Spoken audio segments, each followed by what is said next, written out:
Hello everybody, আমি Ziyad Mohib CS বাংলার C++ video টিউটোরিয়ালে আবারও জানাচ্ছি সবাইকে স্বাগতম।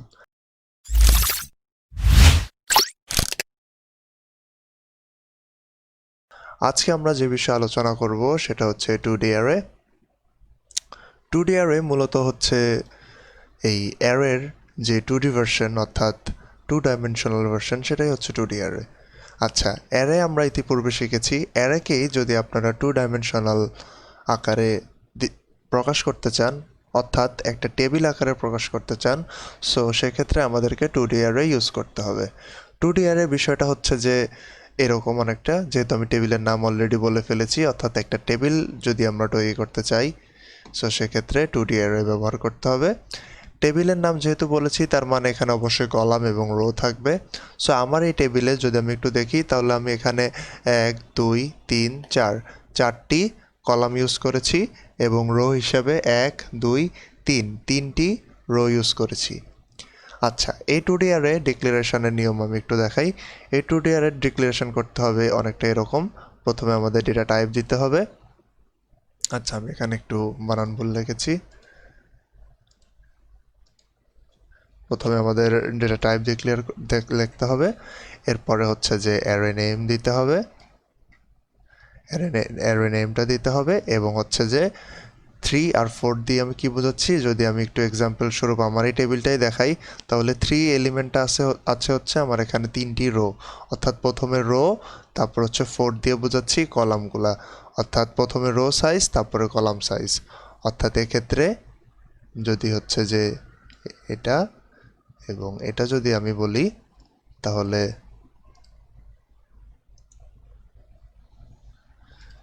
এক্ষেত্রে এটা হচ্ছে রো সাইজ এবং এক্ষেত্রে 4 হচ্ছে আমার কলাম সাইজ। সো এভাবে মূলত 2D অ্যারে ডিক্লারেশন করতে হয়, এবং কিভাবে ভ্যালু অ্যাসাইন করতে হয় এবং ইউজার ইনপুট দিতে হয় সেটা আমরা কোডের মাধ্যমে এখনই দেখব। সো আমি কোড ব্লকসে চলে যাচ্ছি। আচ্ছা, তো এখানে আমাদের বেসিক যেই স্ট্রাকচারটা সি প্লাস প্লাসে সেটা তৈরি করা হয়ে গিয়েছে। এখন হচ্ছে যে ডিক্লারেশনের পালা। আমি ইতিপূর্বে আপনাদেরকে বলেছিলাম যে এখানে আমি ডিক্লারেশনের জন্য প্রথমে ডেটা টাইপ লিখব। সো হচ্ছে আমার ডেটা টাইপ আমি ইন্টিজার নিলাম, এবং এরপরে অ্যারে নেম, আমি আমার অ্যারে নেম নিলাম হচ্ছে নাম্বারস, এবং হচ্ছে এখানে হচ্ছে যে প্রথমে কলাম রো সাইজ দিব, তারপরে কলাম সাইজ দিব। এক্ষেত্রে আমার টেবিলের রো সাইজ হচ্ছে 3 এবং কলাম সাইজ হচ্ছে 4। সো আমার এখানে দেওয়া হয়ে গিয়েছে। এখন হচ্ছে যে আমি যদি ভ্যালু অ্যাসাইন করতে চাই, সেক্ষেত্রে কিভাবে ভ্যালু অ্যাসাইন করতে হবে সেটাও একটু দেখেন। সো আমার এখানে ডিক্লারেশন শেষ। সো আমার এখানে ডিক্লারেশন শেষ। এখন যদি আমি ভ্যালু অ্যাসাইন করতে চাই, সো সেক্ষেত্রে আমি যেটা করব, আমি যদি এই ভ্যালুটা অ্যাসাইন করতে চাই, সাপোজ হচ্ছে এই 5 ভ্যালুটা অ্যাসাইন করতে চাই, 5 ভ্যালুটা কোন পজিশনে আছে, রো 0 নাম্বার এবং কলাম হচ্ছে 1 নাম্বার, অর্থাৎ 0 নাম্বার রো এবং কলাম 1 নাম্বার ইন্ডেক্সে যেই ভ্যালুটা রাখা আছে সেটা হচ্ছে 5। এটা কিভাবে অ্যাসাইন করতে হবে এটা একটু দেখেন। এটা হচ্ছে যে অ্যাসাইন করার জন্য নাম্বারস, সো আমার রো ইন্ডেক্স এক্ষেত্রে কত হবে, 5-এর জন্য অবশ্যই রো ইন্ডেক্স এক্ষেত্রে 0, এবং হচ্ছে কলাম ইন্ডেক্স কত, এক্ষেত্রে কলাম ইন্ডেক্স হচ্ছে 1। এই যে এটি এবং এটি এর আন্ডারে আছে 5। সো এটা ইকুয়াল টু যদি আমি 5 দেই, তাহলে হচ্ছে যে আমার ভ্যালুটা অ্যাসাইন হয়ে গিয়েছে। এখন এটাকে যদি আমি আউটপুট দেখাই, cout numbers row column. আচ্ছা, এখন যদি আমি একটা আউটপুট দেখাই, তাহলে দেখেন আমাকে এখানে আউটপুট দেখিয়ে দিচ্ছে 5, কারণ আমি এই কলামের এই ইন্ডেক্সে 0 নাম্বার রো ইন্ডেক্স এবং 1 নাম্বার কলাম ইন্ডেক্সে 5 অ্যাসাইন করেছিলাম। এভাবে আপনারা একাধিক সংখ্যক কলাম এবং রো নাম্বার বলে দিয়ে ভ্যালু অ্যাসাইন করতে পারেন। আমি এখানে এখন হচ্ছে যে এই ভ্যালুটা অ্যাসাইন করতে চাই, সাপোজ 3, এটি আছে হচ্ছে 1 নাম্বার রোতে এবং 2 নাম্বার কলামে। So 1 number rho, 2 number column, এক্ষেত্রে ভ্যালু রাখা আছে হচ্ছে 3। সো আমি ভ্যালুটা অ্যাসাইন করে দিলাম। এখন এক্ষেত্রে যদি আমি এটাও আউটপুট দেখাতে চাই, এখানে আগে আমি হ্যান্ডেল দিয়ে আসি, সি আউট। সো আমি যদি এটা আউটপুট দেখাতে চাই,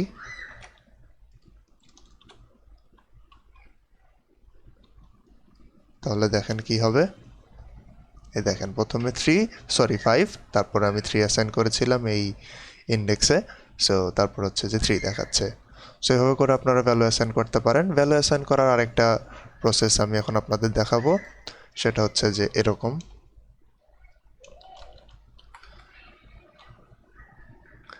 এটা আমি ডিক্লারেশন হয়ে গিয়েছে। সো আমি এখানে হচ্ছে যে নাম্বারস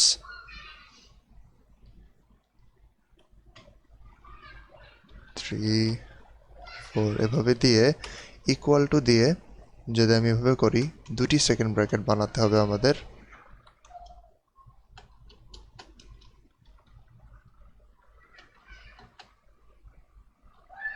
আচ্ছা, এক্ষেত্রে আমাদের এই যেই রোগুলো আছে, এখানে আমি 1, 2, 3 তিনটি রো আছে। সো এর আন্ডারে একটি সেকেন্ড ব্র্যাকেটের আন্ডারে 3টি সেকেন্ড ব্র্যাকেট ওপেনিং এবং ক্লোজিং করতে হবে।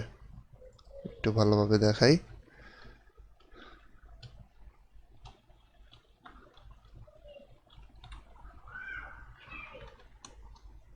সো একটা ওপেনিং ক্লোজিং হয়ে গিয়েছে,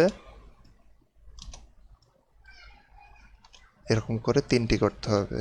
একটি একটি শেষ এবং এরপরে হচ্ছে যে আরেকটি এবং এরপরে হচ্ছে আরেকটি। সো আমি 3টি ওপেন এবং ক্লোজ করে ফেলেছি এবং এখন এগুলোর আন্ডারে হচ্ছে আমি ভ্যালু ইনপুট দিব। সেটি কিভাবে, আমি ওই আমার টেবিল অনুযায়ী ইনপুট দিচ্ছি। ইনপুট না, অর্থাৎ অ্যাসাইন করবো আর কি। ইনপুটের প্রসেস আমি একটু পরে দেখাবো। আচ্ছা, এখানে সো এই প্রথম ব্র্যাকেট ওপেনিং এবং ক্লোজিংটা আসলে নির্দেশ করছে আমার এই প্রথম রোটা। সো আমি এক্ষেত্রে ইনপুট দিতে চাচ্ছি হচ্ছে, ইনপুট না সরি, মানে আবারও ইনপুট বলে ফেলছি বারবার ভুলে। সো এক্ষেত্রে আমি ভ্যালু অ্যাসাইন করতে চাচ্ছি 4, পরবর্তী ভ্যালু কমা দিয়ে লিখতে হবে 4, 5, 6, 10। সো প্রথম ভ্যালু, প্রথম রুটিন ডিক্লেয়ার করা অ্যাসাইন করা শেষ এবং দ্বিতীয় রো 12, তারপর 2, তারপর হচ্ছে 3, তারপর হচ্ছে 5। সো দ্বিতীয় রোটাও অ্যাসাইন করা শেষ, এরপর হচ্ছে 7, তারপর 8, তারপর 9, তারপর 6। সো এখানে আমার এখন 4টি রোই অ্যাসাইন করা শেষ হয়ে গিয়েছে। এভাবে রোগুলো সেকেন্ড ব্র্যাকেটের আন্ডারে আপনারা অ্যাসাইন করতে পারেন। এখন দেখেন এক্ষেত্রে যদি আমি রান দেই, আচ্ছা এখানে আমাকে একটি এরর দেখাচ্ছে। ও আচ্ছা, আমি এখানে সেমিকলন দেই, তারপর দেখি কি হয়। তবুও এরর দেখাচ্ছে। এখানে এররটা আসলে কি? আচ্ছা, এখানে একটা জিনিস আমি বলতে ভুলে গিয়েছি। এখানে আসলে প্রত্যেক রো শেষ হওয়ার পরপর কমা দিতে হবে। সো এবার হবে। আচ্ছা, প্রথম রো শেষ হলো, কমা, দ্বিতীয় রো শেষ হলো, সেকেন্ড ব্র্যাকেট শেষ করে আরেকটি কমা, থার্ড রো শেষ হলো, এখানে তো শেষই, এরপর আর যেহেতু কোনো রো নেই সেহেতু আর কিছু দেওয়া লাগবে না। এখন যদি আমি রান দেই, আচ্ছা এখানে কি বলছে, ও এটি সরি, এটি ডিক্লারেশনের টাইমেই দিতে হয়। সো আমি ইন্টেজারটা এখানে দিচ্ছি, এটি কেটে দেই। এখন দেখেন সব ঠিক হয়ে গিয়েছে। এখন দেখেন 0 এবং 1 নাম্বার ইন্ডেক্সে আমি রেখেছিলাম 5, অর্থাৎ এই যে 0 এবং 1 নাম্বার ইন্ডেক্সে ভ্যালু রাখা আছে 5, সো আউটপুট দেখাচ্ছে 5। এবং হচ্ছে যে এই 1 এবং 2 নাম্বার ইন্ডেক্সে মানে 1 রো এবং হচ্ছে 2 কলামে রাখা আছে 3। এই দেখেন, এই যে এখানে রাখা আছে 3 2 নাম্বার কলামে, অর্থাৎ 0, এটা হচ্ছে 0 কলাম, এটা হচ্ছে 1 কলাম, এটা 2 কলাম, অর্থাৎ এখানে ইন্ডেক্স কলাম নাম্বার হচ্ছে যেটা 2 সেটার মধ্যে আমি হচ্ছে সেকেন্ড রোতে রেখেছি 3, সো এখানে আমাকে আউটপুট হিসেবে দেখাচ্ছে সেখানে আমাকে আউটপুট হিসেবে দেখাচ্ছে 3। এভাবে করেই মূলত হচ্ছে 2D অ্যারে ডিক্লারেশন করতে হয়। এবং এভাবে কি আমরা যদি প্রত্যেকটা ভ্যালু যদি একসাথে আউটপুট দেখাতে চাই, তাহলে কি আমরা এভাবে এক এক করে লিখে যাব? সেক্ষেত্রে আমাদের অনেক কমপ্লেক্স হয়ে যাচ্ছে বিষয়টি। এর জন্য যে প্রসেসটা করা যেতে পারে, যদি একবারে সবগুলো আউটপুট দেখাতে চাই, সো সেক্ষেত্রে আমাদের নেস্টেড লুপ ইউজ করতে হবে। এক্ষেত্রে আমরা ফর লুপ ইউজ করব। তার জন্য আমাদের প্রথমে দুটি ভেরিয়েবল ডিক্লেয়ার করে আসতে হবে আগে। প্রথমে একটা দিলাম রো, আর একটা নেম দিলাম হচ্ছে কলাম। আচ্ছা, সো আমরা এখানে প্রথমে ফর লুপ চালাবো রোর জন্য, অর্থাৎ রো ইজ ইকুয়াল টু যখন 0, অর্থাৎ রো 0 থেকে ইনিশিয়ালাইজ হবে এবং রো প্রতিবার হচ্ছে যে আনটিল রো সাইজ পর্যন্ত যাবে। আমি এখানে রো সাইজ দিয়েছি হচ্ছে 3, সো এখানে হচ্ছে যে আনটিল রো সাইজ পর্যন্ত যাবে। আমার এখানে রো প্লাস প্লাস এক এক করে বৃদ্ধি পাবে। আবার এর আন্ডারে যেহেতু বলেছি নেস্টেড ফর লুপ ইউজ করব, সো এর আন্ডারে আরেকটি ফর লুপ তৈরি করতে হবে যেটি হবে কলামের জন্য। সো কলামও শুরু হবে 0 থেকে, কলাম চলবে আনটিল কলামের সাইজ পর্যন্ত। এখানে কলামের সাইজ যেহেতু 4, সো আমি এখানে 4 দেই। আর হচ্ছে যে এখানে কলামও এক এক করে ইনক্রিজ হবে এবং আউটপুট দেখাবে। সো এর আন্ডারে আমার আউটপুটটি দিতে হবে। সো এখানে আমি সি আউট দিলাম নাম্বারস। সো প্রথমে যেহেতু রো দিয়ে প্রকাশ করেছি এবং কলাম দিয়ে প্রকাশ করেছি, সো এভাবে করে আমরা এক এক আউটপুট দেখাবে। এবং যেহেতু টেবিল আকার আউটপুট দেখাবে, সেহেতু আমি এখানে একটি নিউ লাইন ব্যবস্থা করে দেই, সো আপনাদের আউটপুটটি দেখতে সুবিধা হবে। এখন দেখেন যদি আমি রান দেই, আচ্ছা আমাকে এখানে একটি এরর দেখাচ্ছে, numbers was not declare in this scope. আচ্ছা এক্ষেত্রে আচ্ছা আমি এখানে বানান ভুল লিখেছি, আচ্ছা কি বানান লিখছি আমি, এখানে আমি একটু ঠিক করি। এবার হবে।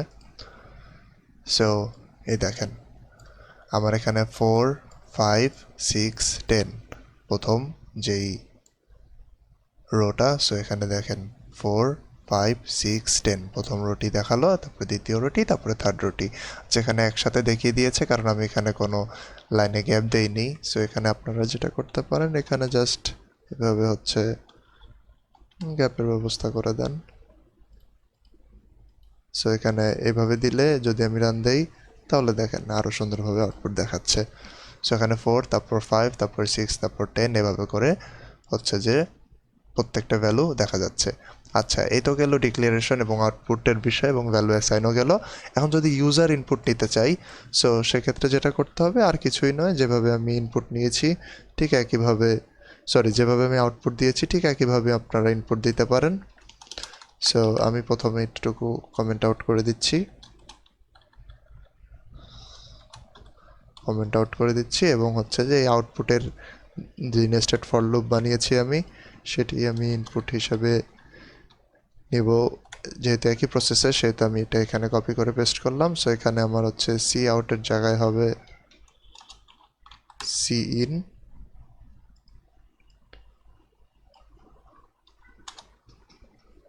আচ্ছা এভাবে করে এখানে এটাও প্রয়োজন নেই, এভাবে করে আপনারা দিতে পারেন ইনপুট। আর অবশ্যই যেহেতু এটা কমেন্ট আউট করে দিয়েছি, এটা ডিক্লারেশনের ব্যাপার আছে। আচ্ছা সো এখানে আমি প্রথমে ডিক্লেয়ার করলাম আমার অ্যারেটি এবং হচ্ছে যে এখানে ইনপুট নিলাম, এর মাধ্যমে এই দুটি লুপ তৈরি করে একটি নেস্টেড লুপ বানিয়ে এর আন্ডারে হচ্ছে যে আমি ইনপুট নিব এবং আউটপুটের জন্য আবার নেস্টেড লুপ তৈরি করেছি। সো এবার যদি আমি এখন ইনপুট নেওয়া শুরু করি, আচ্ছা আমাকে এখানে আবার এরর দেখাচ্ছে। কি এরর বলছে তারা? আমি এখানে সিএনের জন্য এটা ইউজ করতে হবে। সো এখানে আমি যদি ইনপুট নেওয়া শুরু করি একই প্রসেসে, সো এখানে প্রথমে 4, তারপর আমি স্পেস দিয়ে ইনপুট নিচ্ছি, তাহলে সুবিধা হবে। আপনারা স্পেস দিয়েও ইনপুট নিতে পারেন অথবা এন্টার দিয়েও চাইলে ইনপুট নিতে পারেন। সো 4 স্পেস 5 স্পেস 6 স্পেস 10, প্রথম রো ইনপুট নেওয়া শেষ। এবার আমি এন্টার দিচ্ছি তাহলে যেন বুঝতে সুবিধা হয়। সো 12, তারপর হচ্ছে 2, তারপর হচ্ছে 3, তারপর হচ্ছে 5, দ্বিতীয় রো ইনপুট নেওয়া শেষ, আবার এন্টার দিচ্ছি। এবং থার্ড রোর জন্য হচ্ছে প্রথমে 7, তারপর 8, তারপর 9, তারপর 6। সো আমি এখানে 3টি রো আমার ইনপুট দেওয়া শেষ, এবার এন্টার দিলে আমাকে আউটপুটগুলো দেখাবে, এই দেখেন। সো এখানে আমাকে আউটপুটগুলো দেখিয়ে দিল। এভাবে করেই মূলত আপনারা 2D অ্যারে তৈরি করতে পারেন এবং টেবিল ক্রিয়েট করে হচ্ছে যে আপনাদের ভ্যালু অ্যাসাইন করে সেটি আউটপুট দেখাতে পারেন, অথবা ভ্যালু ইনপুট নিয়ে সেটিকে আউটপুট হিসাবে দেখাতে পারেন। এক্ষেত্রে আমি ইন্টিজার ইউজ করেছি, আপনাদের প্রয়োজন অনুযায়ী ইন্টিজারের পরিবর্তে স্ট্রিং অথবা হচ্ছে যে কোনো ধরনের ডেটা টাইপ ইউজ করতে পারেন। সো এটি ছিল আমার 2D অ্যারে নিয়ে video. Thank you very much CS বাংলার সাথে থাকার জন্য। ভিডিওটি ভালো লেগে থাকলে অবশ্যই লাইক দিবেন এবং সাবস্ক্রাইব করতে ভুলবেন না। ধন্যবাদ।